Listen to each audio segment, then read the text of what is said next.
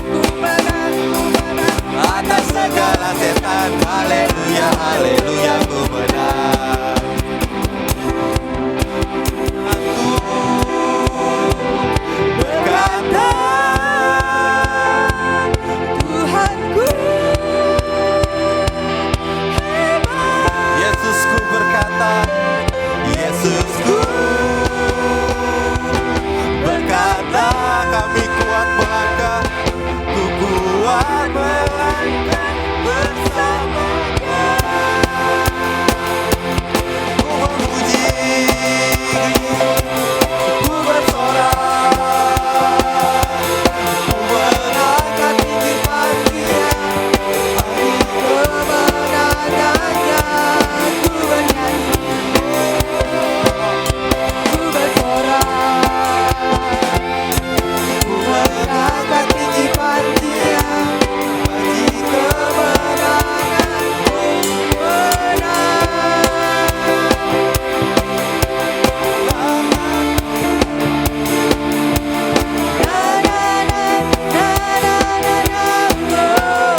kami menang Tuhan. Beri kemuliaan buat Tuhan kita. Masih tetap bangkit berdiri ya. Kita angkat pujian lagi. Kita udah menang di dalam peperangan kita bersama Yesus yang telah mati 2000 tahun yang lalu. Maka dari itu kami mau bangkit Tuhan. Kita katakan kita mau bangkit untuk dipakai oleh Tuhan. Katakan ku kan bangkit. Ayo.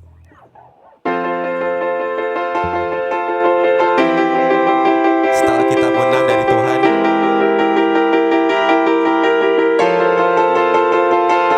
kita tidak diam saja. Kita harus mau dipakai Tuhan. Kita mau diubahkan. Katakan bukan bangkit.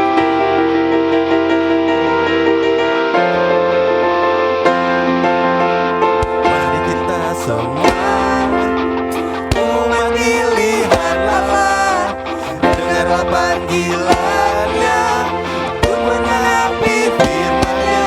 Sekarang waktunya untuk berdiri bagi bangsa ini. Mari maju umat pemenang. Mari kita semua, mari kita semua umat pilihan Allah, dengarlah panggilannya untuk mengenapi firman-Nya. Sekaranglah waktunya untuk berdiri bagi bangsa ini. Mari maju umat pemenang. Katakan bukan bangkit, nyalakan kemuliaan-Nya.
aja buat kita.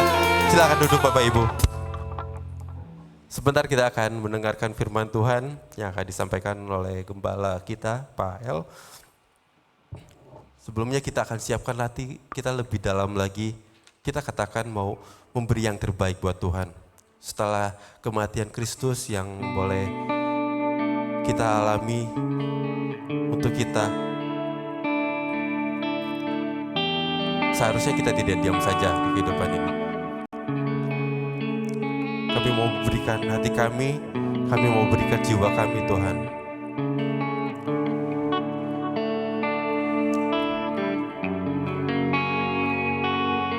Katakan, inilah rinduku Tuhan. Inilah rinduku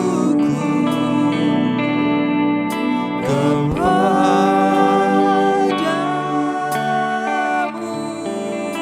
segenap hatiku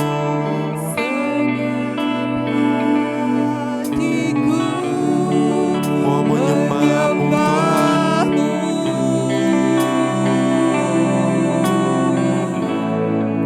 Seluruh hidupku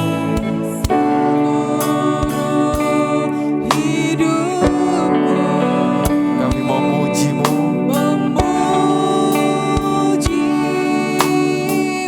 Ku menyembah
berikan hatiku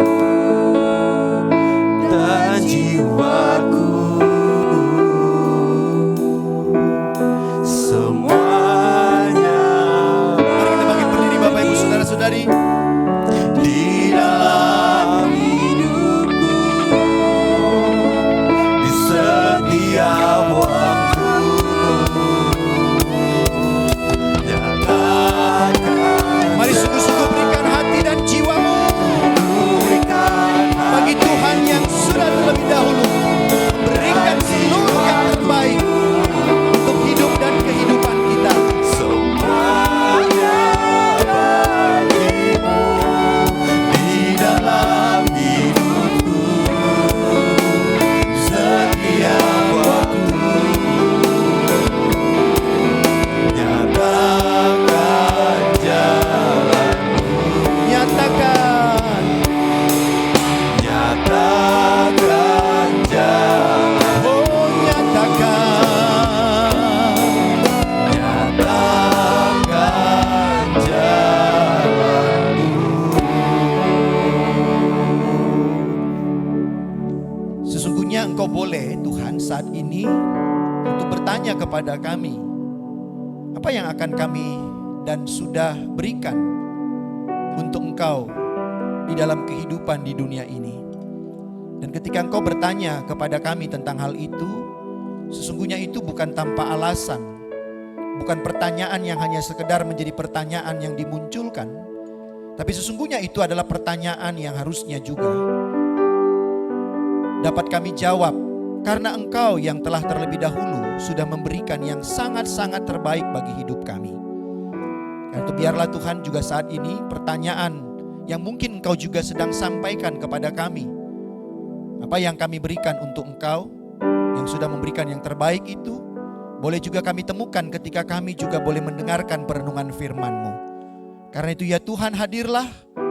Dan biarlah kehadiran-Mu itu juga menjadi kehadiran yang sungguh-sungguh membuka hati dan pikiran kami yang ada di tempat ini Tuhan. Dan biarlah kami tidak terganggu oleh hal-hal yang ada di sekitar kami, tapi kami juga boleh fokus untuk mendengarkan perenungan firman-Mu. Dan izinkan pula hamba-Mu Tuhan yang sudah membaca, sudah merenungkannya dan akan memperkatakan apa yang telah dipersiapkan, biarlah juga semuanya boleh seturut dengan kehendak-Mu.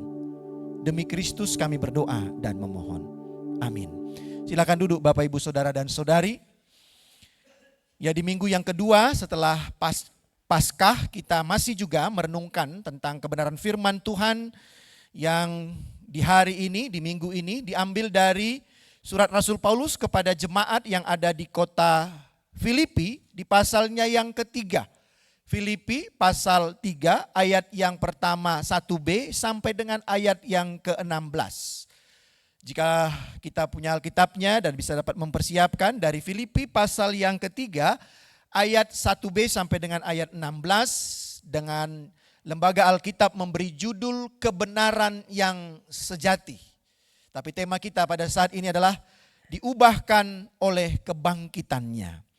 Jika kita sudah menemukannya, mari kita sama-sama memperhatikan. Saya akan membacakan kepada kita sekalian. Akhirnya saudara-saudaraku, bersukacitalah dalam Tuhan. Menuliskan hal ini lagi kepadamu tidaklah berat bagiku dan memberi kepastian kepadamu. Hati-hatilah terhadap anjing-anjing, hati-hatilah terhadap pekerja-pekerja yang jahat, hati-hatilah terhadap penyunat-penyunat itu. Sebab kitalah orang-orang bersunat yang beribadah oleh Roh Allah dan bermegah dalam Kristus Yesus dan tidak mengandalkan hal-hal lahiriah. Sekalipun aku juga ada alasan untuk mengandalkan hal-hal lahiriah. Jika ada orang lain menyangka dapat mengandalkan pada hal-hal lahiriah, aku lebih lagi. Disunat pada hari ke-8 dari bangsa Israel, dari suku Benyamin, orang Ibrani asli, tentang pendirian terhadap hukum Taurat, aku orang Farisi. Tentang kegiatan, aku penganiaya jemaat. Tentang kebenaran dalam menaati hukum Taurat, aku tidak bercacat. Tetapi apa yang dahulu merupakan keuntungan bagiku, sekarang kuanggap rugi karena Kristus. Malahan segala sesuatu kuanggap rugi karena pengenalan akan Kristus Yesus Tuhanku lebih mulia daripada semuanya. Karena dialah aku telah melepaskan semuanya itu dan menganggapnya sampah supaya aku memperoleh Kristus.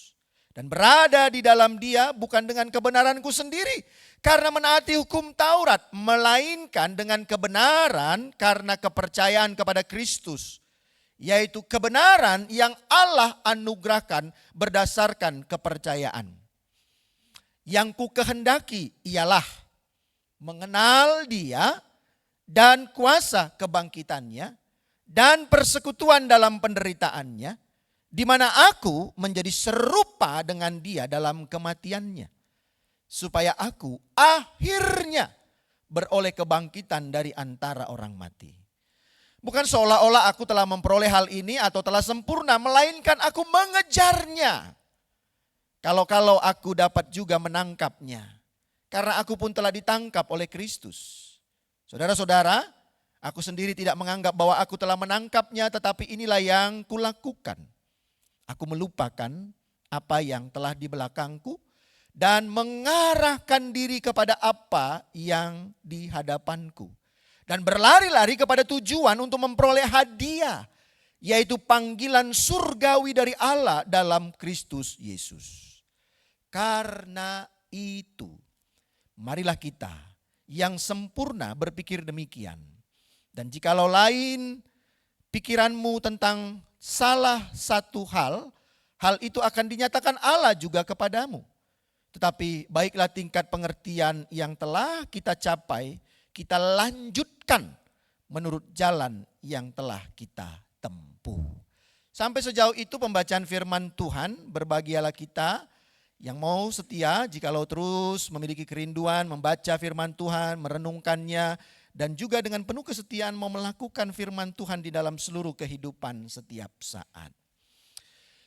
Kekeliruan itu dibutuhkan untuk kehidupan. Jikalau kita mendengar pernyataan sedemikian rupa, kiranya kita boleh bersepakat atau tidak Bapak Ibu Saudara dan Saudari. Kekeliruan itu dibutuhkan untuk kehidupan. Nah, pernyataan ini adalah artian mau menunjukkan bahwa memang hidup kita ini pasti pernah mengalami yang namanya keliru. Keliru dalam bertindak, keliru dalam bersikap, keliru dalam berpikir lalu mewujud dalam perilaku-perilaku yang juga bisa keliru. Tetapi apakah itu tidak dibutuhkan menjadi untuk kehidupan kita? Ataukah dengan demikian ketika kita keliru maka kehidupan ini akan berhenti? Tapi pernyataan yang saya katakan tadi, kekeliruan itu dibutuhkan kehidupan. Sesungguhnya dengan ketika kita melakukan kekeliruan, maka sesungguhnya kehidupan itu akan terus berjalan. Bahkan kehidupan itu akan menjadi lebih baik. Nah, dengan demikian Bapak Ibu, pernyataan ini mau menghantarkan kita juga untuk melihat apa yang ada di dalam Alkitab kita. Kalau saya mau mengatakan Bapak Ibu, entah Bapak Ibu mau bersepakat atau tidak, tapi saya memberanikan diri bahwa salah satu pengisi atau penulis atau orang yang mempersaksikan Tuhan atau mempersaksikan Injil, kabar baik itu adalah orang-orang yang di awal hidupnya adalah orang-orang yang pernah melakukan kekeliruan dalam hidupnya.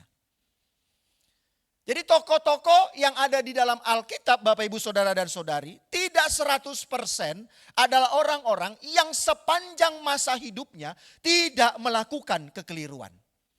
Tetapi saya dengan berani mengatakan bahwa orang-orang yang ada di dalam Alkitab yang mempersaksikan Allah, yang mempersaksikan Injil pada awalnya, perhatikan, jangan dipotong. Pada awalnya adalah orang-orang yang pernah melakukan kekeliruan. Atau kalau kita mau baca lain, pernah melakukan kesalahan dalam hal apa? Dalam memaknai kasih Allah, dalam memaknai perintah Allah, dalam memaknai dirinya, dalam memaknai sesamanya. Mereka keliru dalam melihat paling tidak 3 hal itu. Mengimani Allah, mereka pernah melakukan kekeliruan. Melihat dirinya, mereka keliru. Mereka melihat sesamanya juga pernah mengalami kekeliruan. Kira-kira sepakat tidak Bapak Ibu, Saudara dan Saudari? Bahwa tokoh-tokoh yang ada di Alkitab kita itu, yang setiap hari mungkin Bapak Ibu baca, itu juga pernah mengalami kekeliruan dalam kehidupannya. Boleh kita sebut, supaya datanya menjadi faktanya, menjadi real. Daud misalnya di Perjanjian Lama, apakah hidupnya tidak pernah melakukan kekeliruan? Apakah hidupnya selalu lurus dalam track yang Tuhan tetapkan? Daud pernah melakukan kekeliruan, bahkan kekeliruan yang sangat fatal. Kekeliruan yang sangat-sangat luar biasa. Dalam kisah apa? Dalam kisah dia tertarik dengan seorang perempuan yang bernama Batseba. Yang notabene perempuan itu bukan perempuan gadis, masih lajang, single, tetapi perempuan yang sudah bersuami. Daud tidak bisa mengenal dirinya. Ya, dia tidak bisa menahan dirinya, hawa nafsunya, kedagingannya. Lalu dia memanipulasi semuanya itu untuk mendapatkan apa yang menjadi keinginan dagingnya, keinginan nafsunya. Dia membunuh suaminya dengan cara yang manis, dengan cara yang luar biasa, yang sepertinya tidak dilihat sebagai suatu kesalahan. Ketika suaminya disuruh maju perang dan ditempatkan di medan perang yang paling depan, yang notabene pasti konsekuensinya hampir 90% pasti akan mati. Sah. Daud mengambil Batseba karena suaminya sudah mati. Sepertinya seolah-olah dia tidak melakukan perzinahan. Tapi sesungguhnya dia melakukan kekeliruan. Siapa lagi Bapak Ibu? Yunus juga pernah melakukan kekeliruan. Ketika menangkap pesan Tuhan, lalu dia coba menginternalisasi dalam pikirannya dan berkata, untuk apa aku pergi ke Niniwe? Itu bangsa, mungkin kalau kita katakan sekarang, bangsa kafir. Bangsa yang tidak patut untuk diberitakan kasih Tuhan. Untuk tidak ditobatkan. Dia keliru menangkap pesan Allah lalu melarikan diri. Siapa lagi Bapak Ibu? Banyak lagi. Di dalam Alkitab, Abraham juga mungkin sebagai orang yang dikatakan bapak orang beriman juga pernah melakukan kekeliruan. Jangan bilang Abraham tidak pernah melakukan kekeliruan. Ketika dia takut berhadapan dengan raja siapa itu? Yang ketika dia membawa Sarah istrinya lalu dia bilang apa? Nanti kalau kamu ditanya bilang jangan kamu istriku ya. Dia keliru untuk mempertahankan kehidupan rumah tangga yang mungkin kalau kita katakan sekarang suci, kudus, suka duka. Dia mencari keselamatan untuk dirinya. Perjanjian lama, perjanjian baru. Siapa Bapak Ibu yang pernah melakukan kekeliruan dalam hidupnya? Kesalahan. Yudas. Yang kalau kita lihat seringkali mungkin keliru dalam memaknai Yesus. Tetapi kekeliruannya punya dasar dan pondasi sesungguhnya Bapak Ibu. Yudas ingin sepertinya diduga, ada para teolog mengatakan ketika Yudas itu menjual Yesus itu sesungguhnya dia bukan maksud ingin menggadaikan Yesus, tetapi dia sedang mau memaksakan Yesus untuk mengeluarkan daya yang paling dahsyat, yang ultima dalam dirinya. Kekuatan ilahinya. Jadi ada yang bilang begitu Bapak Ibu. Tapi dia keliru dalam memaknai. Siapa lagi? Petrus. Yang beberapa minggu lalu juga kita coba renungkan. Dia keliru juga dalam mempertahankan imannya. Kepercayaannya. Bahkan juga teks kita pada hari ini. Yaitu seorang yang bernama Paulus. Juga pernah mengalami kekeliruan dalam hidupnya. Jadi saya dengan berani mengatakan Bapak Ibu. Tidak ada tokoh di dalam Alkitab itu kecuali Yesus ya. Kecuali Yesus sepertinya. Yang tidak pernah mengalami kekeliruan dalam hidupnya. Jadi ini berita baik Bapak Ibu. Ini berita baik. Bahwa Alkitab itu bukan berisi orang-orang yang suci, maha suci. Berarti pengisi dari Alkitab itu juga sama dengan saya, dengan Anda Bapak Ibu. Yang juga pernah dan pasti pernah melakukan kekeliruan, kesalahan dalam kehidupan ini. Karena itu satu hal juga berikutnya. Yang penting adalah bukan kekeliruannya yang perlu kita lihat. Yang perlu kita hidupi. Atau kekeliruannya yang membuat kita menjadi orang yang tidak berdaya. Tidak lagi punya semangat. Bukan itu Bapak Ibu. Tokoh-tokoh di dalam Alkitab ini bukan hanya melihat kekeliruannya, kesalahannya, lalu itu yang menjadi sesuatu yang dia hidupi. Yudas itu sayangnya dalam tanda petik. Ia tidak menyadari kekeliruannya, lalu dia bertobat. Ya, kalau andainya dia bertobat mungkin dia tidak akan mati, menggantung diri begitu ya, sehingga tanahnya dikatakan menjadi tanah darah, Hakaldama. Dia tidak bertobat, dia tidak berhenti. Sayangnya saja di situ Yudas Bapak Ibu. Kalau Yudas itu bertobat, mungkin dia tidak akan menjadi orang yang paling hina dan paling dianggap pengkhianat. Dan mungkin kita akan berani mengatakan dan memberikan nama anak-anak kita Yudas gitu ya. Kalau dia bertobat gitu ya. Sayangnya dia tidak bertobat. Ya sampai hari ini kan tidak ada seorang anak yang lahir itu dikasih nama Yudas. Bahkan tambah lagi Yudas Iskariot. Ada gak yang mau punya anak nanti lalu anaknya dikasih nama Yudas Iskariot? Wah itu repot seumur hidupnya nanti dikatakan ini anak pengkhianat gitu ya. Nggak ada. Tapi coba kalau Yudas, ini saya berandai-andai. Yudasnya itu sama seperti misalnya Petrus, sama seperti Paulus. Sadar kekeliruannya, lalu dia membaharui hidupnya. Mungkin tidak akan setelah itu nama itu Bapak Ibu ya. Setelah itu nama itu. Jadi nama yang sepertinya amit-amit tidak perlu sampai diucapkan dan bahkan dipakai dalam kehidupan di dunia ini. Nah karena itu berarti apa Bapak Ibu? Hal yang kedua yang juga penting untuk kita sadari. Bukan kekeliruannya saja yang kita sadari. Tetapi apakah kekeliruan itu menjadikan kita mengalami pembelajaran. Yang ada hal yang baik yang kita ambil. Lalu poin pentingnya kekeliruan itu sesungguhnya menarik kita mengalami pembaruan hidup. Itu yang lebih penting. Ya, jadi kekeliruannya kita sadari. Ya, lalu kekeliruan itu menarik kita untuk belajar dan dari pembelajaran itu kita mengalami pembaharuan kehidupan. Jadi kalau ada juga saudara-saudara kita keliru, yang jangan dihukum. Ya, kalau ada saudara-saudara kita juga sedang melakukan kekeliruan, kesalahan dalam hidupnya, jangan dihukum. Jangan juga ditempelkan stigma, kamu orang salah, kamu orang berdosa. Tetapi ajaklah dia untuk memasuki kekeliruannya itu secara bersama-sama. Dan ajaklah dia untuk juga mengalami pembaharuan di dalam kehidupan. Nah ini penting Bapak Ibu.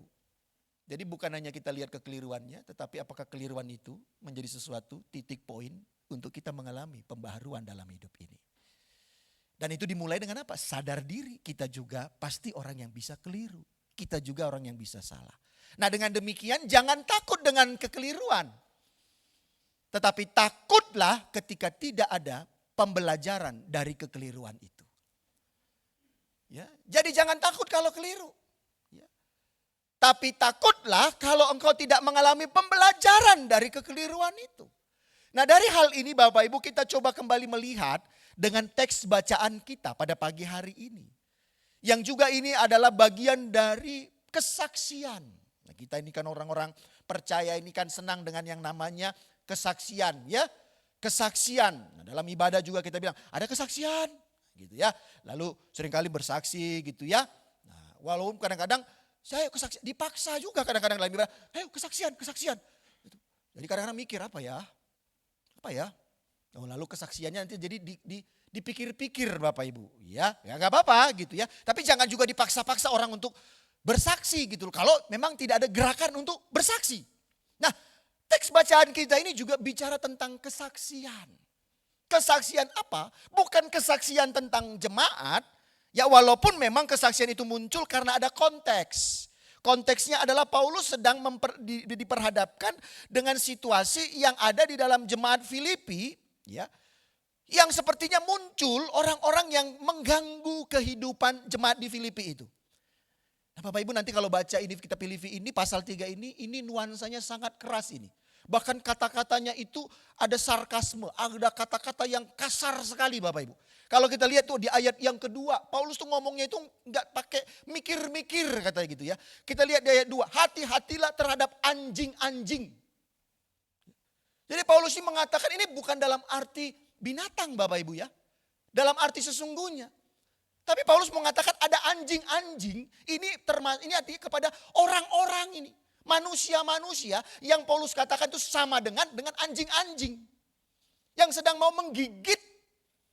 Anjing-anjing rabies yang mau menggigit dalam kehidupan beriman orang Filipi. Nanti lagi satu kata Bapak Ibu yang kasar sepertinya. Paulus juga munculkan dalam pasal 3 ini Bapak Ibu. Kalau di dalam ayat 2 itu dengan jelas memang anjing-anjing. Tapi nanti ada kata di situ, kalau bahasa Yunaninya yang sesungguhnya itu bukan kata yang baik untuk kita dengar, tapi kata yang sangat kasar. Tapi itu kesaksian Paulus.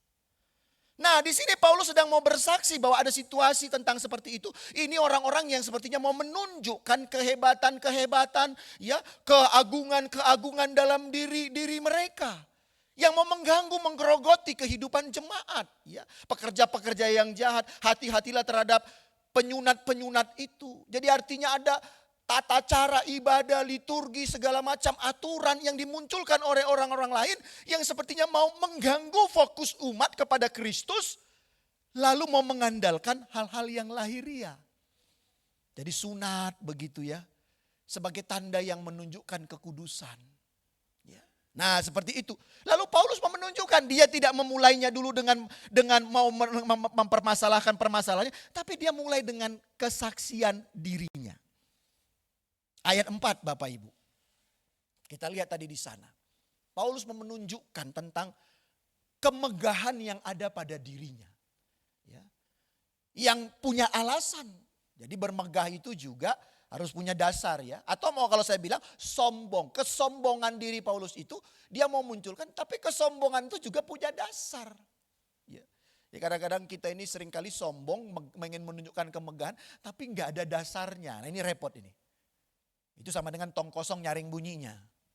Jadi dia mau sombong dengan dirinya, tapi nggak ada pembuktiannya. Nah Paulus tunjukkan, ayat 4, sekalipun aku juga ada alasan untuk mengandalkan hal-hal lahiriah. Jika ada orang lain menyangka dapat mengandalkan pada hal-hal lahiriah, aku lebih lagi, santai bro. Para anjing-anjing begitu ya, kamu yang mau mengganggu, kamu yang sepertinya hebat-hebat ini, kamu mau menonjolkan kehebatan dirimu. Aku bisa lebih lagi. Bukan tanpa dasar. Masalah lahiriah dan semuanya itu ada dalam diriku. Artinya mau menunjukkan identitas Paulus itu. Dia bukan anak sembarangan. Dia lahir ke dunia ini bukan hanya seperti orang kebanyakan. Tapi dia lahir ke dunia ini dan menjadi seperti itu. Dia adalah orang yang spesial. Ya, dia orang yang spesial Bapak Ibu. Apa buktinya? Ayat 5. Dikatakan itu. Dia kasih datanya. Disunat pada hari ke-8. Kalau kamu bicara tentang sunat, aturan agama, aku hari ke-8 itu sudah disunat. Artinya aku sudah legal ini, sudah suci, sudah mulia ini. Lalu apa lagi? Datanya di ayat 5 itu. Dari bangsa Israel. Aku ini bukan orang Batak. Ya, kalau Paulus itu mungkin orang Batak, dia bisa dibilang, kamu siapa? Atau Paulus bilang, aku ini orang Jawa. Ini gak masuk hitungan. Tapi Paulus bilang, aku ini orang Israel. Bangsa Israel. Buktinya apa? Aku dari suku Benyamin. Artinya terah langsung. Turunan langsung. Dari siapa itu? Anak siapa Benyamin ini? Anak bapaknya. Siapa bapaknya Benyamin? Supaya gak terlalu tegang ngeliatin gitu. Lalu saya tanya lagi. Siapa bapaknya Benyamin? Jangan takut lah. Yakub ya kan. Nah itu. Apa artinya apa? 12 suku, betul tidak? Dia keturunan dari 12 suku. Kamu siapa? Mungkin dia mau mengatakan kepada orang-orang anjing-anjing tadi yang sepertinya sedang mau mengganggu kehidupan orang-orang percaya ini. Kamu siapa? Keturunan dari mana? Bibit bebetmu itu coba tunjukkan kepadaku. Latar belakangmu tunjukkan. Aku dari suku Benyamin. Lalu dikatakan lagi apa? Orang Ibrani asli. Jadi bukan Paulus ini bukan KW-KW Bapak Ibu. Bukan kaleng-kaleng. Orang Ibrani asli. Tentang pendirian terhadap hukum Taurat, aku orang Farisi. Apa kurangnya orang Farisi itu Bapak Ibu? Dalam ketaatan terhadap hukum Taurat. Ya. Mereka dari bangun pagi sampai menutup mata. Semua hidupnya diikat oleh hukum Taurat. Diikat dengan hukum Taurat. Semua aturan semuanya dilakukan. Paulus ada di sana. Lalu apa ayat 6? Ya, tentang kegiatan artinya aktivitasnya. Tentang penganiayaan jemaat, tentang kebenaran dalam menaati hukum Taurat. Aku tidak bercacat. Paulus katakan aku nggak bercacat. Hukum Taurat, bahkan ia punya legal kekuatan, kuasa untuk menganiaya jemaat. Artinya diberi mandat oleh orang-orang Yahudi sendiri untuk menghukum orang-orang yang mau mengikut Kristus pada awalnya. Dia diberi mandat. Apalagi kurangnya Paulus. Aktivitasnya semua itu sungguh luar biasa. Tetapi menariknya di sini Bapak, Ibu, Saudara dan Saudari. Semua yang hebat itu justru bagi Paulus adalah kekeliruan yang terbesar dalam hidupnya. Jadi di sini juga menarik, kekeliruan itu bukan hanya bicara tentang kesalahan sikap kita, tetapi kekeliruan di sini yang Paulus juga mau tunjukkan adalah kekeliruan dalam memaknai kehidupan bersama dengan Allah, melihat dirinya dan juga sesama. Kekeliruan bukan hanya sekedar tindakan salah yang dilakukan. Tetapi bagi Paulus, dia keliru dalam hidup di dalam Tuhan. Nah, karena itu dikatakan di ayat yang ke-7. Dia katakan ini kekeliruannya. Tetapi apa yang dahulu merupakan keuntungan bagiku, sekarang kuanggap rugi. Tapi punya alasan, ruginya muncul karena apa? Karena Kristus. Jadi artinya Kristus itu menjadi reflektor, menjadi cermin. Ketika dia melihat semua dirinya, ia melihat cerminan dirinya kepada Kristus. Lalu dia menemukan dengan jujur, dia berkata, aku keliru. Nah, juga berarti satu kebenaran lagi, kita kadang-kadang tidak bisa mengakui kekeliruan kita. Karena kita tidak memberanikan diri kita bercermin di hadapan Kristus. Orang akan berani mengatakan kekeliruannya ketika dia mencerminkan atau berefleksi, memperhadapkan dirinya di hadapan Kristus. Kalau tidak Bapak Ibu, kita akan selalu berkata, saya tetap orang yang benar. Saya tetap orang yang benar.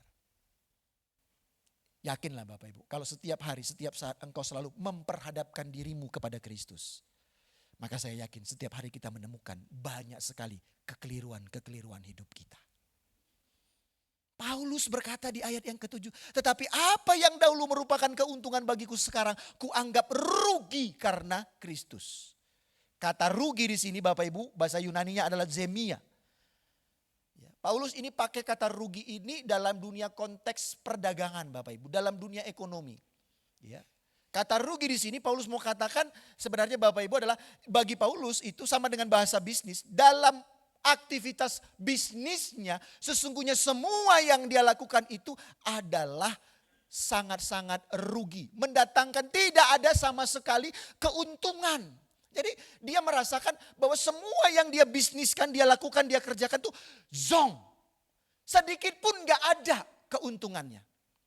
Walaupun banyak keuntungannya yang dia dapatkan. Privilege ketika dia diberi mandat untuk menganiaya orang-orang Kristen yang percaya kepada Kristus. Itu kan diberikan kemudahan dalam hidupnya. Diberikan fasilitas, diberikan karpet merah. Tapi bagi Paulus semuanya itu zong, semuanya itu rugi. Artinya Paulus mengatakan dalam pengenalannya, dalam perjumpaannya, dalam cerminannya kepada Yesus, maka ia melihat tidak ada satu ruang pun sesungguhnya dia bisa berkata bahwa seluruh hidupnya yang dahulu itu ada keuntungan. Tapi bagi Paulus semua yang lama itu adalah rugi. Ini menarik Bapak Ibu. Bagi Paulus semua yang dia sudah lakukan itu jalani yang sebenarnya enak. Tapi bagi Paulus itu semuanya adalah rugi. Rugi. Orang mungkin bilang, lah masa gak ada untungnya sama sekali? Enggak. Aku berani mengatakan bahwa semua jalan yang dulu kulalui, hidup yang dulu kulalui, semua itu adalah kerugian. Kerugian yang sangat-sangat besar. Wow, ini menarik sekali Bapak Ibu ketika saya merenungkan ini. Paulus merasakan inilah kekeliruan terbesar hidupnya. Ketika dia tidak berjumpa dengan Kristus. Tapi ketika dia berjumpa dengan Kristus, justru itulah membuat hidupnya ditelanjangi oleh kasih karunia Tuhan. Dan akhirnya dia menoleh ke belakang dalam perjalanan hidupnya. Dan dia melihat semuanya justru yang sudah kulalui itu adalah kerugian. Gak ada untungnya. Gak ada untungnya sedikit pun, sepeser pun, setitik pun gak ada ruginya. Karena itu yang muncul dalam dirinya Bapak Ibu yang saya katakan tadi. Ia bukan hanya meratap, malah akhirnya dia mengalami penyesalan. Penyesalan di sini Paulus katakan adalah penyesalan yang benar-benar. Bukan hanya penyesalan-penyesalan seperti lip service. Hanya yang dimunculkan dari mulut. Aku menyesal. Aku keliru. Ini kan mulut kita kan sering seperti itu Bapak Ibu. Ketika melakukan kesalahan lalu kata ajaib kita katakan maaf. Dengan mudah kita berkata maaf. Menyesal dengan apa yang kita lakukan. Tapi dengan mudah pula kita kembali melakukan kesalahan tersebut. Nah di sini Paulus nggak hanya sekedar bombardir dengan kata-kata maaf, kata-kata menyesal. Tetapi bagi Paulus ketika dia melihat, ketika dia berjumpa dengan Kristus. Maka disitulah ia mengalami penyesalan yang sungguh-sungguh. Ia mengalami pertobatan yang total. Itu dikatakan di ayat yang ke-8. Malahan segala sesuatu kuanggap rugi. Karena apa? Karena pengenalan akan Kristus Yesus Tuhanku. Karena pengenalan akan Kristus Yesus itulah ia mengalami penyesalan yang sesungguhnya. Ia mengalami pertobatan. Ia melihat semua hidupnya yang dulu adalah rugi. Dan ia melihat bahwa di dalam Tuhan itu ada kemuliaan. Ini pertobatan yang sungguh-sungguh Bapak Ibu. Saya merenungkan ini ternyata kalau kita bicara pertobatan itu bukan hanya sekedar tobat dan ngomong tobat Bapak Ibu. Dan mungkin juga kita orang yang sudah beribadah percaya kepada Tuhan. Mungkin berpuluh-puluh tahun kepada Tuhan. Pertanyaannya adalah apakah kita juga sungguh-sungguh sudah bertobat? Sepertinya juga bukan. Belum Bapak Ibu. Belum kelihatannya. Ya. Karena itu hari ini menjadi sesuatu yang penting untuk kita kembali coba bercermin dalam kehidupan kita ini. Paulus di sini menyesal. Kenapa? Karena ia berkenalan, perjumpaannya dengan Kristus. Ayat yang ke-8, pengenalan akan Kristus. Kata pengenalan di situ bahasa Yunani-nya adalah gnosis, pengetahuan. Tapi bukan di sini artinya hanya pengetahuan lagi. Dia Paulus itu belajar, membuka teks, membaca dan segala macam. Kalau dulu dia mungkin pengenalannya dengan belajar. Tapi gnosis di sini memang ada sebuah pengetahuan, knowledge, tapi knowledge-nya melampaui daripada teks-teks yang ada. Pengetahuannya tidak lagi hanya sekedar dalam pengetahuan pemikiran, tapi pengetahuannya dalam perjumpaan dengan Tuhan. Jadi artinya memang dibutuhkan Bapak Ibu. Kalau kita mau mengalami pertobatan dengan Tuhan, kita dibutuhkan pengetahuan. Bukan berarti dengan ruang yang kosong, perlu pembelajaran. Ya makanya gereja melakukan misalnya kegiatan PA, pendalaman Alkitab. Tapi bukan di situ belajar pengen melihat teksnya bahasa asli. Lalu kita tahu, oh sejarahnya ini ya. Enggak. Tapi harapnya dengan pengetahuan itu, dengan pembelajaran itu, kita bisa menghayati dengan Tuhan. Nah kayak minggu yang lalu, hari apa kemarin? Hari Kamis yang lalu. Sepertinya kita orang-orang yang ikut PA itu mengalami enlightenment itu. Ketika belajar tentang kisah Emmaus. Ya kan, dalam refleksi. Ya bukan melihat teks pada teks, tetapi melihat teks pada konteks kehidupan kita. Perjalanan orang Emmaus itu Bapak Ibu, orang yang jalan ke Emmaus itu siapa? Yang akhirnya Yesus masuk menjadi sosok ketiganya.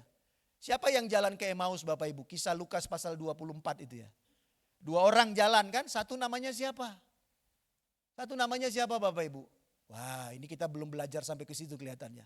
Satu namanya Kleopas, ya kan? Mereka jalan dari Yerusalem ke desa yang bernama Emmaus. Ya, ke desa Emmaus itu jalan, ya. Lalu itu 11 km lebih, kalau kemarin kata Pak Oscar itu kurang lebih dari sini ke Soreang gitu ya, 11 km.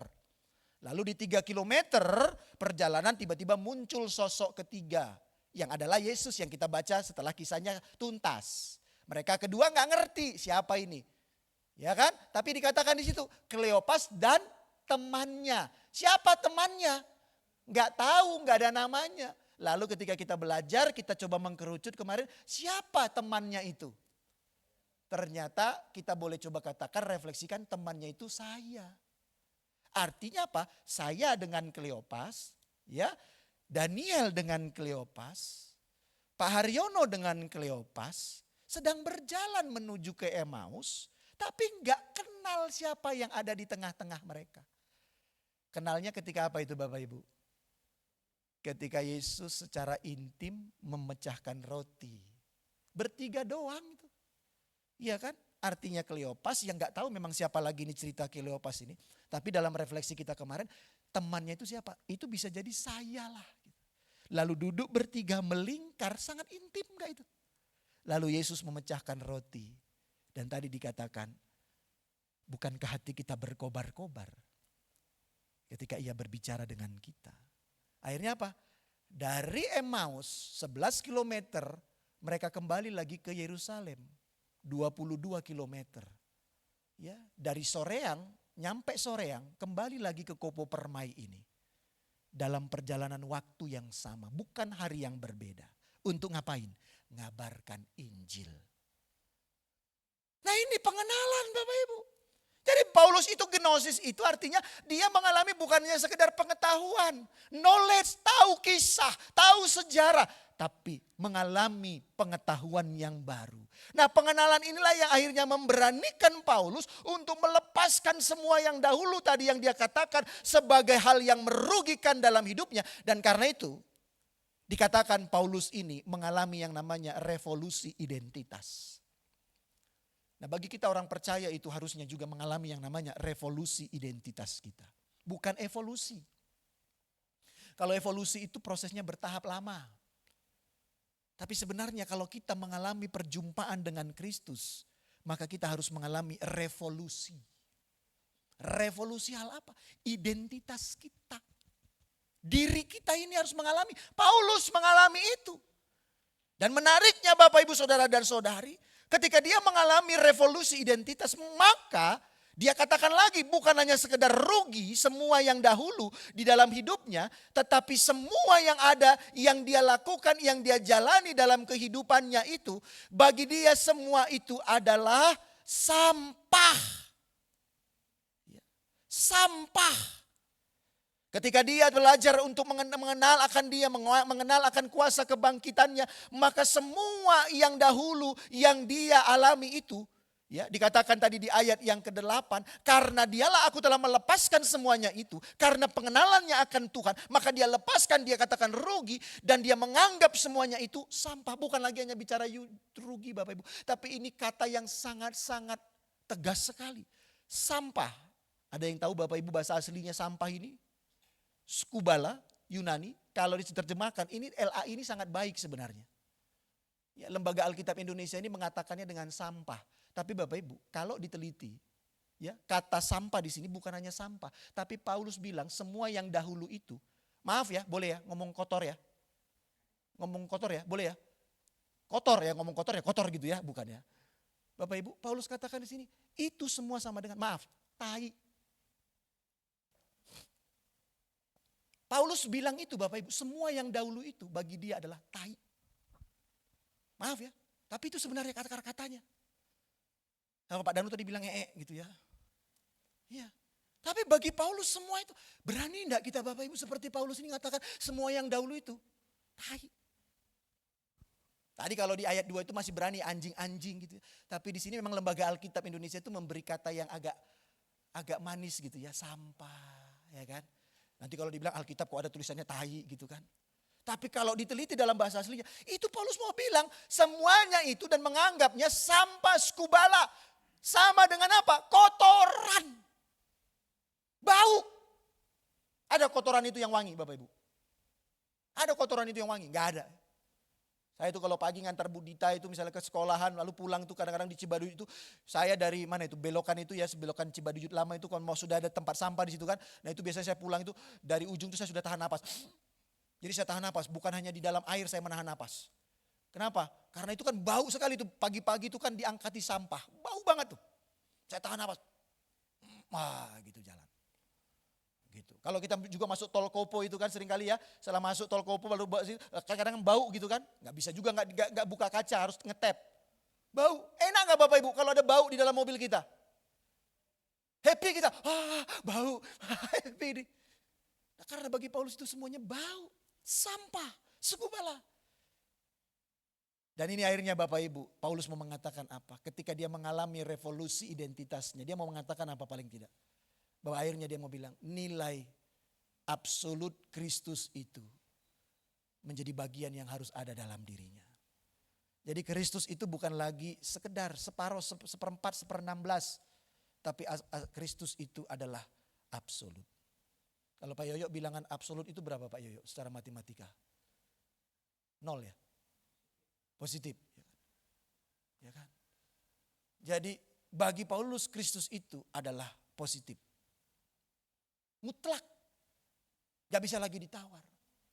Nah Bapak Ibu, dan akhirnya dari situ dia mewujudkan dalam segala kehidupannya. Lalu tapi bukan hanya berhenti dalam pengenalannya. Tapi di ayat 10, yang kukhendaki ialah mengenal dia, kuasa kebangkitannya.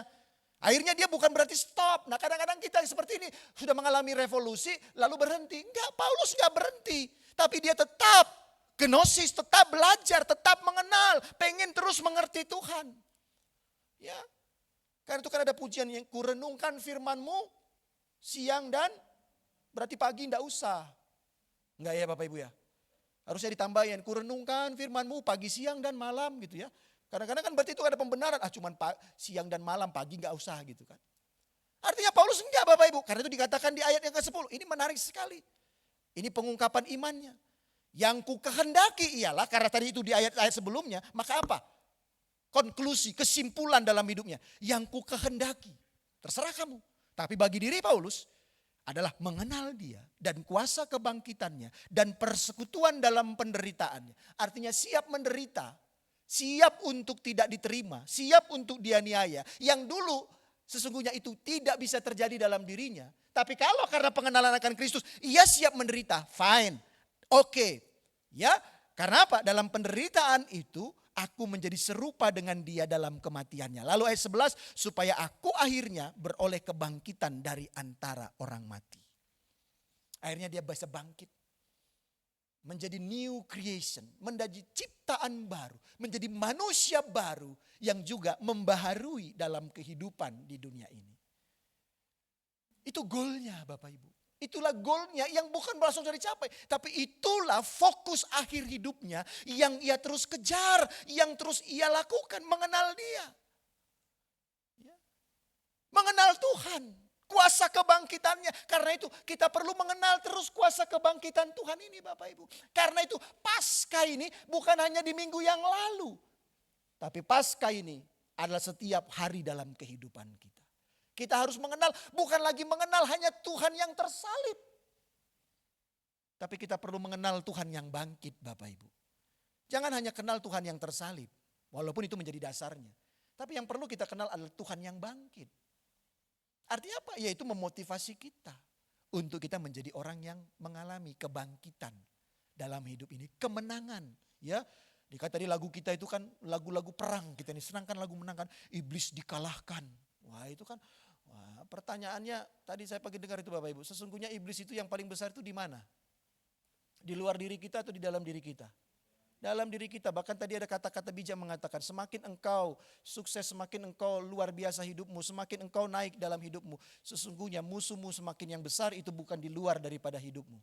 Tapi di dalam dirimu. Semakin engkau mengalami naik level dalam hidupmu. Sesungguhnya musuh yang paling besar itu ada dalam dirimu. Contohnya apa? Betul gak Bapak Ibu? Kadang-kadang kan kita mungkin kalau kita dulu sedang meratap dalam hidup kita ini. Tuhan itu kan sangat dekat-dekat sama kita kan. Tuhan itu selalu kita sebut-sebut namanya. Tapi kadang-kadang mungkin ketika hidup kita sudah mulai di-fine, dibaik-baiki, diolah oleh Tuhan gitu kan. Mulai jauh daripada Tuhan. Betul tidak? Makanya saya sering katakan itu Bapak Ibu. Kalau dulu kita sedang punya permasalahan, tangan kita itu seperti ini. Betul tidak? Tangan kita seperti ini, lalu kita berlutut seperti ini. Berdoa, Tuhan, suara kita menjerit, Tuhan tolong, Tuhan tolong. Lalu Tuhan bilang, oke anakku aku tolong. Persoalanmu aku tolong. Permasalahanmu aku pulihkan. Mulai pulihkan Bapak Ibu, kita mulai lagi tidak berlutut, lalu kita mulai sudah berdiri. Betul tidak? Tangannya masih kempel. Berdoa Tuhan, tapi suaranya udah gak kenceng lagi. Tuhan tolong terus Bapak Ibu. Iya kan? Apa yang terjadi? Mulai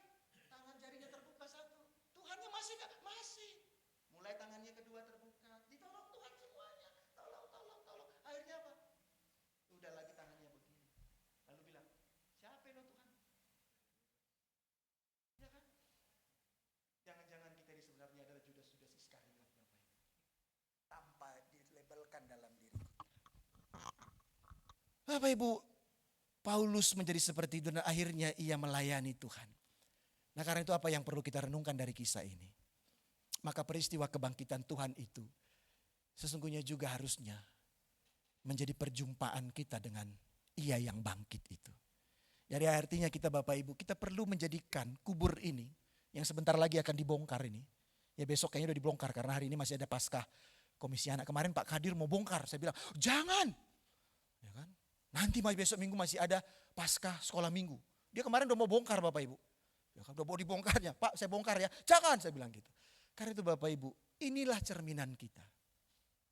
Ini yang harus kita lihat. Ini cerminan kita Bapak Ibu. Kita harus melihat ini. Ya.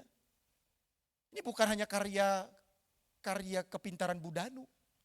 Tapi sebenarnya ini refleksi kita Bapak Ibu. Ada nggak pengenalan kita dengan Dia yang bangkit ini? Seperti Paulus, dan berani juga dengan Paulus kita berkata, ya yang dulu itu adalah rugi semuanya.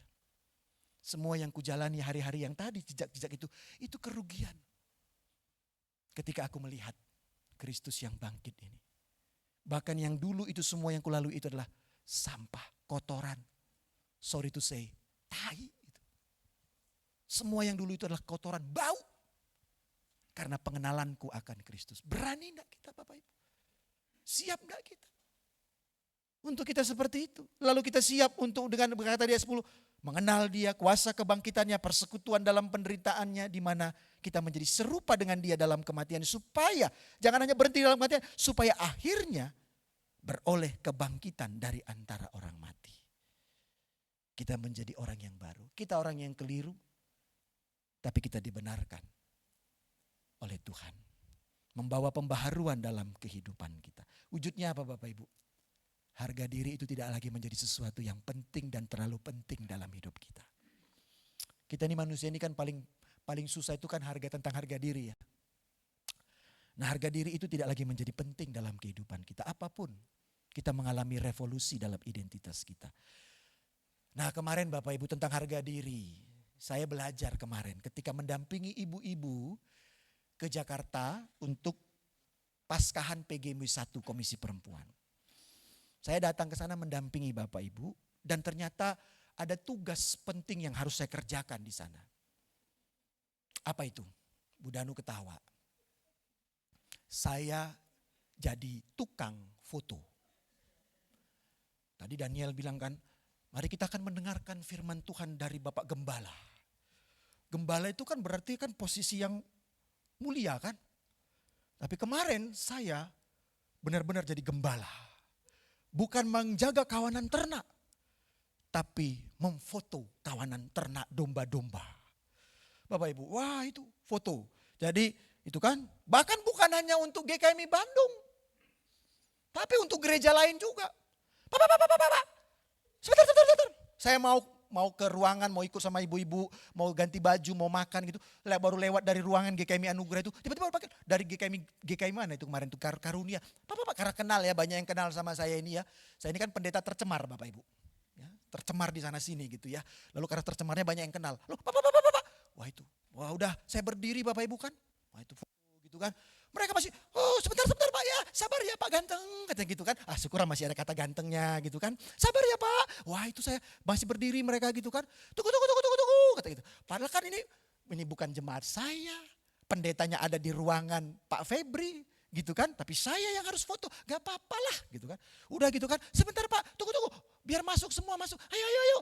Mau mudah foto, tunggu, ibu. Panggil lagi Bapak Ibu yang lain kan. Udah gitu, jadi tukang foto. Ya sama juga dengan GKMI Bandung. Foto dulu di dekat dekorasinya sebelah kiri itu kan. Ada telur-telur foto, jepret. Udah gitu kan. Sebentar Pak El, sini lagi. Mereka lagi duduk begini, gaya-gaya gitu kan. Ada tuh, kalau perhatikan Bapak itu ada gayanya. Gak usah, ya, sebenarnya provokatornya itu adalah Budita. Nanti di ibadah kedua gak saya omongin lah gitu kan. Kalau dia bilang, gaya-gaya gitu, sambil ngobrol. Cantik sih Bapak Ibu. Saya sampai fotonya itu, ya kayak Pak Teguh juga mungkin gitu kan. Sampai gini-gini Bapak Ibu. Sampai berlutut saya, kayak menyembah Tuhan saya gitu ya. Foto Bapak Ibu. Ya foto. Coba kalau kita bicara harga diri. Mau enggak? Mau enggak? Lalu bilang tadi kayak Daniel bilang tuh, Bapak Gembala. Wah Gembala itu kan hebat tuh Bapak Ibu. Bapak Pendeta, misalnya Bapak Pendeta, Bapak Gembala, udah Pendeta, Gembala lagi. Itu kan posisi, wah mulia itu Bapak Ibu. Ya kan? Bahkan kayak kemarin Bu Silvi aja gak berani duduk sebelah saya. Karena Pak Pendeta katanya, nanti takut saya ini diapain kata gitu. Berarti kan ada aura mistisnya kan gitu. Ya kan, ada aura mistisnya. Kadang pendeta itu banyak yang ditakuti Bapak Ibu itu dideketin. Karena nanti takut ketahuan dosa-dosanya. Dosa-dosa pendetanya maksudnya. Ketahuan gitu. Bapak Ibu, Paulus, karena dia berjumpa dengan Kristus. Maka semuanya itu menjadi sesuatu yang tidak ada untungnya. Harga dirinya bukan menjadi sesuatu yang perlu untuk dijadikan keuntungan. Bahkan semuanya itu adalah hal yang buruk dalam hidupnya. Yang semua itu buruk. Tapi baginya yang penting adalah mengenal Kristus. Mengenal Kristus. Belajar terus. Sehingga menjadi apa? Mau menjadi serupa seperti Kristus. Yang apa? Yang siap untuk dihina, dicaci, dimaki. Itu yang dia kejar. Saya refleksikan, karena itu saya bersyukur. Terima kasih ibu-ibu. Kemarin sudah mendidik saya untuk jadi. Ya saya refleksikan, ya firman Tuhan besok mau disampaikan ini. Artinya Tuhan bicara juga itu. Ya, saya dari bawah dipanggil sama Bu Dita. Pak naik ke atas. Wah udah ada perintah dari komandan Kopassus gitu kan. Naik ke atas, ngapain saya pikir mau apa. Bahkan parah-parahnya kan gak ada satu foto saya pun gak ada diajak Bapak Ibu. Gak ada mereka ngajak. Ayo Pak Pendeta atau mungkin kan menyuruh orang lain. Rombongan GKMI Bandung saya di tengah gitu kan beribawa kan. Laki-laki sendiri gitu kan. Pendetanya di tengah. Gak ada Bapak Ibu. Gak ada yang bilang kita berdiri kita foto. Lalu minta orang, banyak orang yang bisa moto sebenarnya di situ. Tapi gak ada. Saya hanya foto doang. Foto saya sama Bu Dita gitu selfie-selfiean. Gak ada yang minta foto. Pak foto Pak sama Pak Pendeta. Gak ada. Bu Esther juga gak ada. Wadah, dia foto curi foto. Gak ada secara formal legalis ngomong, Pak kita foto. Gak ada. Dia curi-curi foto karena saya ganteng gitu curi-curi foto. Tapi enggak apa-apa, ini bukan saya sakit hati. Enggak sakit hati. Tapi belajar dari firman Tuhan ini. Harga diri itu enggak penting di hadapan Kristus. Kalau kita masih terlalu harga diri kita, berarti kita belum ya mengenal Tuhan dalam kematiannya dan kebangkitannya. Kita hanya menjadi orang-orang yang hanya wangi di awal. Saya tadi lihat Bapak Ibu, ada yang lihat enggak? Bunga ini. Bunga ini ada yang lihat enggak? Ini bukan, saya tadi duduk di situ langsung berefleksi, ini juga firman Tuhan nih. Nih, bunga ini Bapak Ibu, jangan-jangan kita itu seperti ini. Ya, awalnya ini kan enggak layu ini kan. Saya enggak nyalain Bu Danu, enggak ganti dekor ya, enggak salahin. Enggak nyalain. Tapi bagi saya ini Tuhan bicara hari ini. Kita mungkin seperti ini, pengennya indah, enggak bisa jaga kualitas kita. Lalu mungkin ngarapin orang lain beresinnya. Tapi harusnya iman kita enggak seperti ini Bapak Ibu. Ini kan layu nih, hitam nih, jelek nih. Ini bukan disengaja ini, tapi memang karena layu. Ini, iya kan? Ini bukan disengaja Bu Danu nih, dia refleksi firman Tuhan. Besok Pak Elver ngomong tentang ini, Ustaz gak mau tuh beresin dekorasinya. Enggak, karena capek tadi malam, pulang malam. Kita kadang seperti ini Bapak Ibu. Bisa mekar ketika hanya momen-momen tertentu.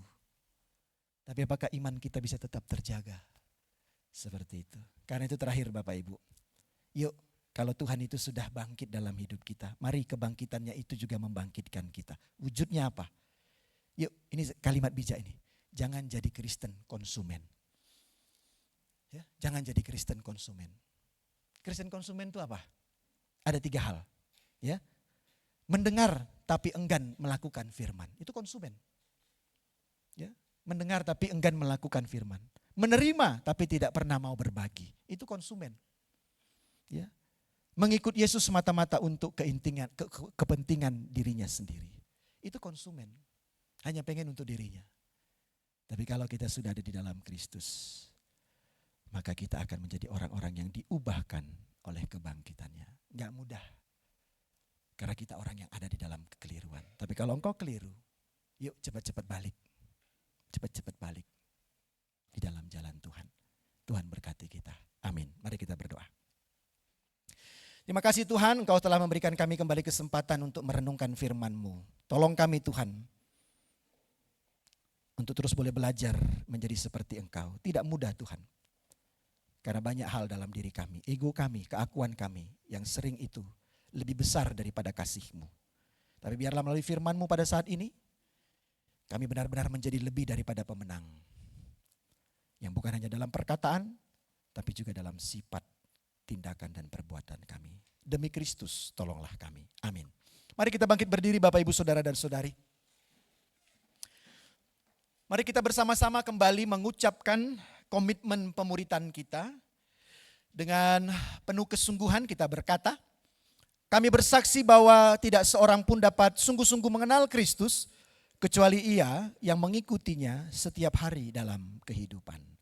Dan juga sebagai bagian dari gereja yang ada di sepanjang segala abad dan tempat, marilah kita kembali bersama-sama mengucapkan pengakuan iman rasuli kita dengan berkata, aku percaya kepada Allah, Bapa yang Maha Kuasa, Halik langit dan bumi, dan kepada Yesus Kristus anaknya yang tunggal Tuhan kita, yang dikandung daripada Roh Kudus, lahir dari anak darah Maria, yang menderita sengsara di bawah pemerintahan Pontius Pilatus, disalibkan, mati dan dikuburkan, turun ke alam maut. Pada hari yang ketiga bangkit pula dari antara orang mati, naik ke surga, duduk di sebelah kanan Allah, Bapa yang Maha Kuasa. Dan dari sana ia akan datang kembali untuk menghakimi orang yang hidup dan yang mati. Aku percaya kepada Roh Kudus, gereja yang kudus dan am, persekutuan orang kudus, pengampunan dosa, kebangkitan orang mati dan hidup yang kekal. Amin. Silakan duduk.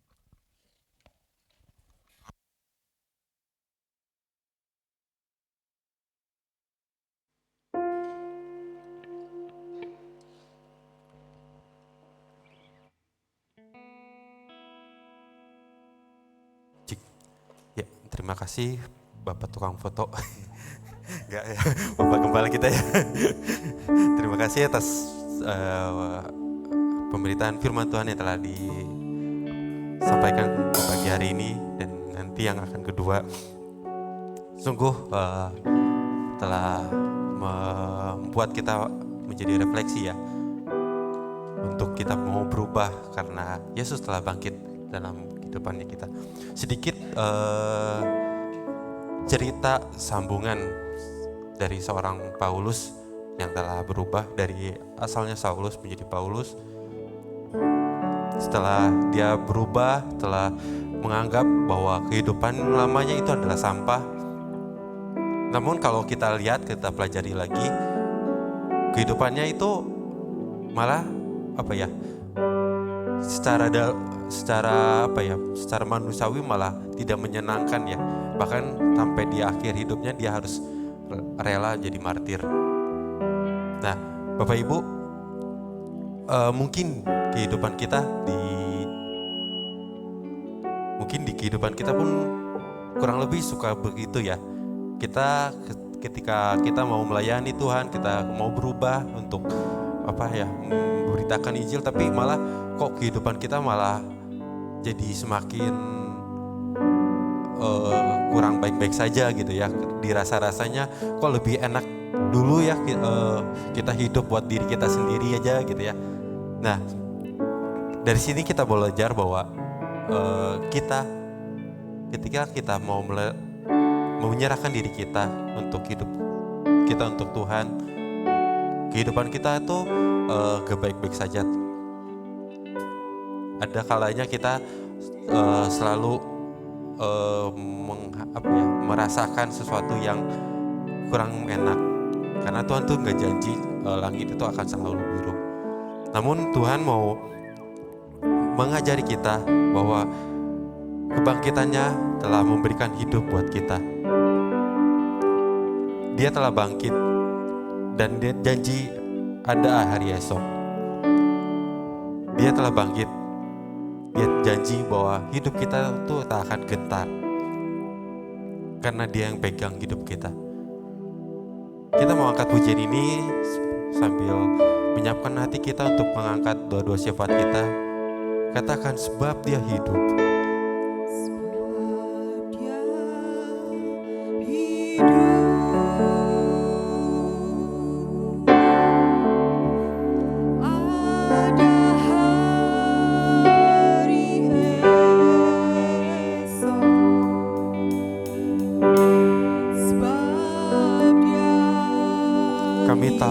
hidup Tuhan, maka kami tak akan gentar untuk hidup bersama-Mu Tuhan. Karena yang kami tahu, Kau yang selalu pegang hari Yesus.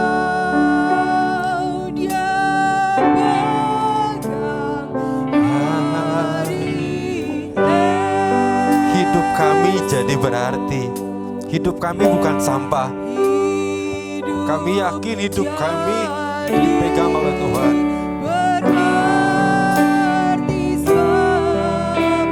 Dia hidup sebab dia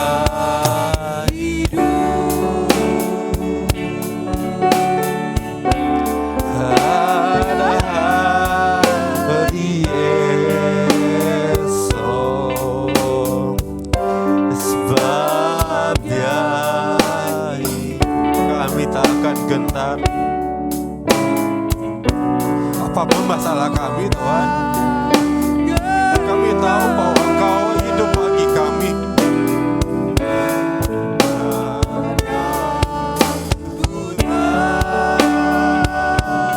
Dia pegang hari esok, hidup jadi berarti sebab dia hidup. Katakan sekali lagi, sebab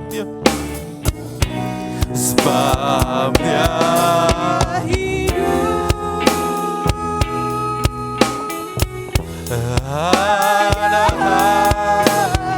kami undang petugas pendoa syafaat boleh maju ke depan. Sebab dia hidup.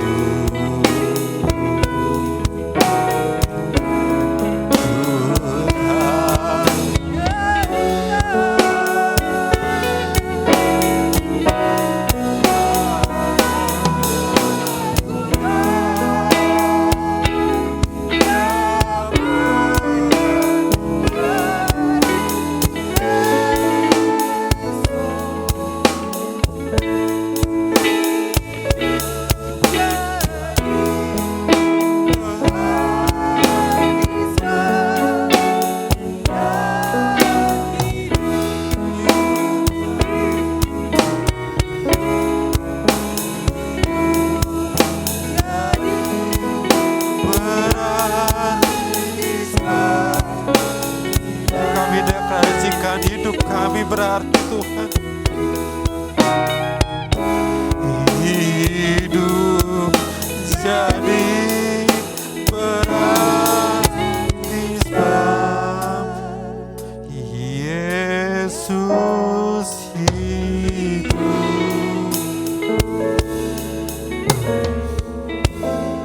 Mari kita bersatu dalam doa. Benar Tuhan, oleh kebangkitan Tuhan di kayu salib, kebangkitan Tuhan Yesus, hidup kami menjadi lebih berarti ya Bapa. Terima kasih Tuhan buat setiap darah-Mu yang tercurah di kayu salib Tuhan, sehingga kami umat-Mu Tuhan boleh menjadi umat-umat yang pemenang ya Tuhan. Bahkan kami boleh menjadi umat yang lebih dari pemenang Tuhan. Oleh karena kebangkitan-Mu Tuhan, kami mempunyai harapan Tuhan akan hari depan, hari esok Tuhan. Ampuni kami Tuhan jika sering kali kami Tuhan melakukan dosa ya Bapa. Banyak dosa, pelanggaran, bahkan kekeliruan Tuhan yang boleh kami lakukan di sepanjang hidup kami Tuhan. Namun biarlah kebangkitan-Mu Tuhan boleh mengubahkan kami Tuhan menjadi pribadi-pribadi yang lebih baik lagi Tuhan. Pribadi-pribadi yang boleh berkenan Tuhan di hadapan-Mu ya Bapa. Pagi ini Tuhan kami umat-Mu datang menaikkan setiap doa-doa kami ya Tuhan. Pagi ini kami bersatu berdoa Tuhan buat gereja-Mu di tempat ini Tuhan. Gereja GKMI Bandung di mana kami boleh beribadah ya Tuhan. Kami berdoa kiranya gereja-Mu Tuhan boleh menjadi berkat Tuhan bagi setiap jemaat, bahkan bagi setiap orang-orang sekitar gereja ini Tuhan. Kiranya lebih banyak lagi jiwa Tuhan yang boleh haus rindu Tuhan untuk lebih mengenal Engkau di tempat ini ya Bapa. Berkati Tuhan Bapak Gembala kami, Bapak Pendeta El Tuhan, serta Ibu dan keluarga Tuhan. yang Tuhan sudah pilih untuk melayani kami tempat ini Tuhan. Kiranya Tuhan yang terus berikan kesehatan, Tuhan berikan terus semangat yang berkobar Tuhan untuk melayani Engkau ya Bapa, untuk melayani kami domba-domba-Mu ya Bapa. Tuhan juga yang terus berkati setiap majelis, setiap komisi yang ada di tempat ini Tuhan, buat setiap ketua komisi, buat setiap anggota Tuhan. Tuhan yang terus berkati sehingga boleh Tuhan boleh menjadi berkat Tuhan bagi gereja-Mu di tempat ini. Kami juga mau berdoa Tuhan pada pagi ini Tuhan untuk PPA Pelangi Pemulihan, di mana Tuhan boleh tempatkan di tempat ini ya Tuhan. Kiranya Engkau yang boleh memberkati pelayanan PPA ini Tuhan. Setiap anak-anak-Mu yang melayani, setiap anak-anak-Mu yang dilayani Tuhan, kami berdoa kiranya boleh menjadi berkat lagi Tuhan untuk memperluas kerajaan-Mu ya Bapa.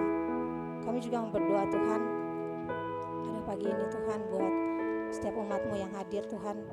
Kau yang tahu persis Tuhan setiap pergumulan kami ya Bapa, baik dalam kesehatan, ekonomi, pendidikan Tuhan, keluarga Tuhan, kami serahkan hanya ke dalam tangan-Mu Tuhan. Kau yang boleh menilik hati kami ya Tuhan. Kami percaya Engkau yang lebih tahu Tuhan apa yang terbaik Tuhan bagi hidup kami ya Bapa. Kami juga mau berdoa Tuhan buat ibadah hari ini Tuhan. Kau yang terus berkati ibadahnya dari awal pertengahan sampai akhirnya Tuhan. Bahkan ibadah kedua kami berdoa Tuhan juga yang berkati Tuhan. Bahkan ibadah youth kami juga berdoa Engkau yang berkati setiap anak-Mu yang hadir. Bahkan ibadah Paskah komisi anak juga Tuhan siang nanti kami serahkan dalam tangan Tuhan. Biarlah Tuhan yang hadir Tuhan, sehingga setiap anak yang hadir Tuhan mereka boleh bersukacita menyambut kebangkitan-Mu ya Bapa. Kami juga berdoa Tuhan, bersyukur buat firman-Mu Tuhan yang dibawakan oleh Bapak Gembala. Kiranya firman-Mu Tuhan boleh terus menjadi penerang Tuhan dalam setiap hidup kami, boleh menjadi rema Tuhan dalam hidup kami. Kami juga berdoa buat setiap anak-anak-Mu Tuhan yang ikut ambil bagian dalam pelayanan pagi ini Tuhan, bahkan mungkin di ibadah kedua Tuhan. Kau yang terus berkati pelayanan mereka, jadikan mereka berkat Tuhan dimanapun mereka berada, baik dalam studi, pekerjaan, di keluarga Tuhan. Kiranya anak-anak-Mu Tuhan boleh semakin memperkenalkan Tuhan dimanapun mereka berada.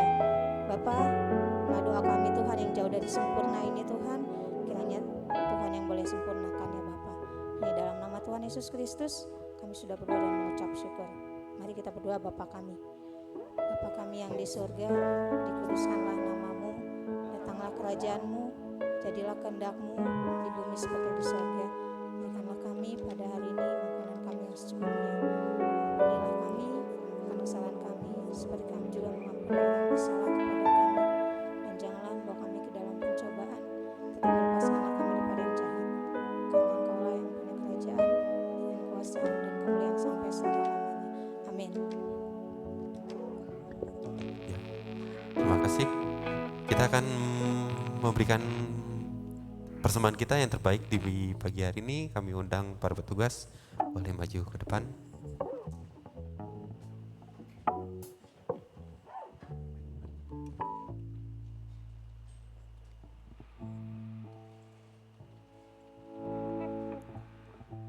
Ya, sebelum kita memberi, kita mari tundukkan kepala sekali lagi, kita berdoa.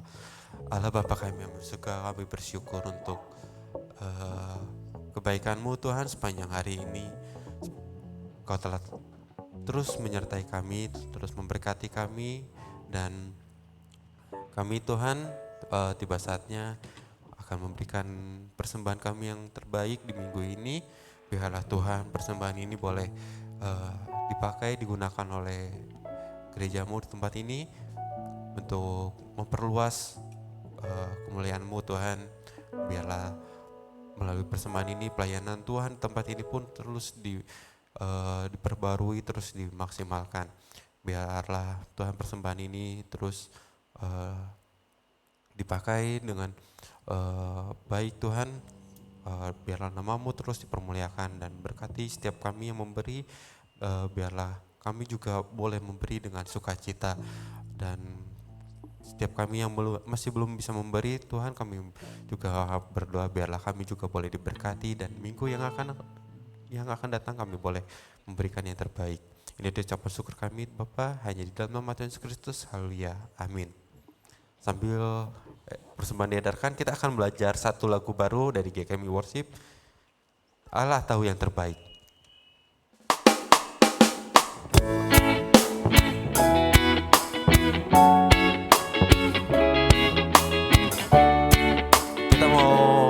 nyanyikan lagu ini ya, cerita tentang kasih Allah.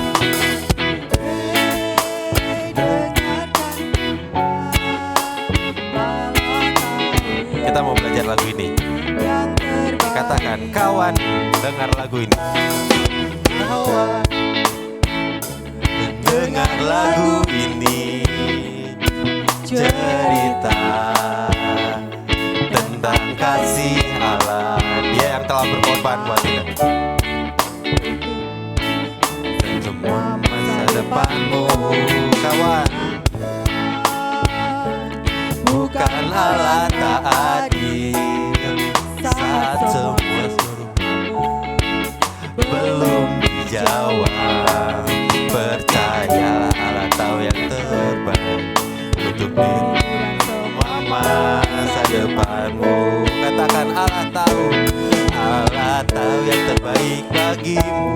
Allah tahu yang terindah bagimu. Allah tahu yang terbaik. Percayalah akan menolongmu. Allah tahu yang bagimu. Allah tahu yang terindah bagimu. Allah tahu yang tepat bagimu. Percayalah Allah selalu doamu. Mari kita bangkit berdiri bersama. Kita angkat pujian ini ya. Sambil tepuk kanan kiri kita boleh ya. Katakan, kawan, kau dengar lagu ini, cerita tentang kasih Allah. Tahu yang terbaik untuk dirimu dan semua masa depanmu. Kata tepuk lagi. Bukan Allah tak adil saat semua doamu belum dijawab. Percayalah Allah tahu yang terbaik untuk dirimu dan semua masa depanmu. Katakan, Allah tahu yang terbaik bagimu. Allah tahu yang terindah bagimu. Allah tahu waktu yang tepat bagimu. Percayalah Allah selalu. Allah tahu yang terbaik bagimu. Allah tahu yang terindah bagimu. Allah tahu waktu yang tepat bagimu. Percayalah Allah selalu jawab doamu. Katakan, Allah tahu yang terbaik bagimu. Allah tahu yang terindah bagimu. Allah tahu waktu yang tepat bagimu. Percayalah Allah selalu. Allah tahu yang terbaik bagimu. Allah tahu yang terindah bagimu. Allah tahu waktu yang tepat bagimu. Percayalah Allah selalu jawab doamu.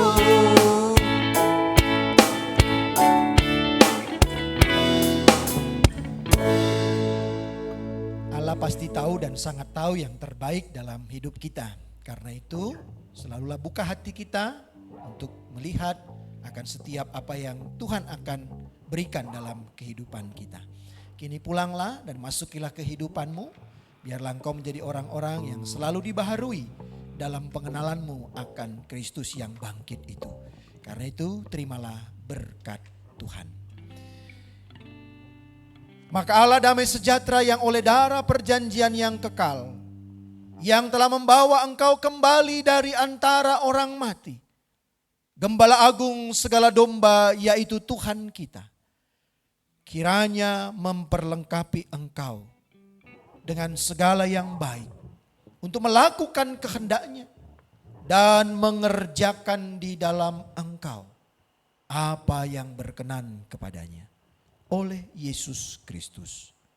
Bagi dialah kemuliaan sampai selama-lamanya.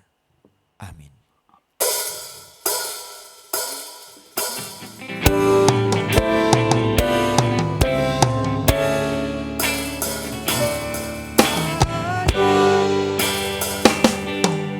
Engkau memberkati aku melimpah-limpah dan memperluas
aku dan melindungi aku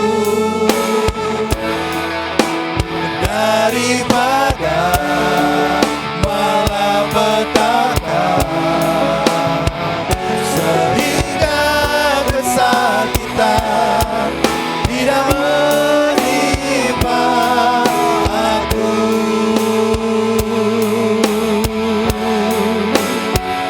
Sehingga kesakitan tidak menimpa aku. Selamat hari Minggu, Tuhan Yesus memberkati. Silakan bersatu dulu sejenak.